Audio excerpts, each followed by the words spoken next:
உங்கள நெறைய பேருக்கு இந்த விஷயம் தெரிஞ்சிருக்கும். என்னன்னா வந்து சூர்யா நடிச்ச கஜினி படத்துல முதல் முறையா நடிக்கதா இருந்தது வந்து அஜித் தான்.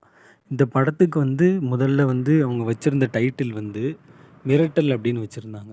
சூர்யாவோட கெரியர்லயே வந்து ஃபர்ஸ்ட்டு ஒரு 10 ஃபிலிம் பெஸ்ட் ஃபிலிம்னு எடுத்தோனா, அதில கஜினி ஒரு படமா இருக்கும் கண்டிப்பா.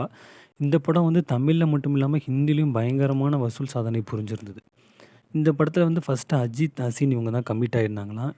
இதில வந்து அஜித் தான் ஃபர்ஸ்ட்டு வந்து சிக்ஸ் பேக்க கொண்டு வரலாம் அப்படின்ற மாரி ஐடியாவ ஏஆர் முருகதாஸுக்கு சொல்லியிருந்தாராம். ரீசென்ட்டா ஒரு இன்டர்வியூல கூட ஏஆர் முருகதாஸ் இத சொல்லியிருப்பாரு. சூர்யா வந்து இதில ஒரு ரக்கடான கேரக்டர்லயும், ஒரு சாக்லேட் பாய் கேரக்டர்லயும் நடிச்சிருப்பாரு. அதே மாதிரி அஜித்தும் வந்து இந்த படத்தில வந்து ஃபர்ஸ்ட்டு சாக்லேட் பாய் கேரக்டர் அந்த சஞ்சய் ராமசாமின்ற கேரக்டர்ல நடிச்ச ஃபுட்டேஜ் வந்து இன்னும் ஏஆர் முருகதாஸ் அவர்கள்கிட்ட இருக்கு அப்படின்ற மாரி சொல்லியிருந்தாரு. ஸோ வந்து அந்த டைம்ல வந்து ப்ரொடியூசர் கூட வந்த சில ப்ராப்ளம்ஸ்னால வந்து அந்த படத்தில அஜித் நடிக்க முடியாம போயிடுச்சாம். ஸோ அதுக்கப்புறமா தான் வந்து சூர்யா இந்த படத்தில கமிட் ஆனாரு. ஸோ இந்த படத்தோட ஃபுட்டேஜஸ் கூட இன்னும் வந்து ஏஆர் முருகதாஸ் அவர்கிட்ட இருக்கு அப்படின்ற மாரி சொல்லியிருந்தாரு. அத ரிலீஸ் பண்ணா கூட நல்லாயிருக்கும்.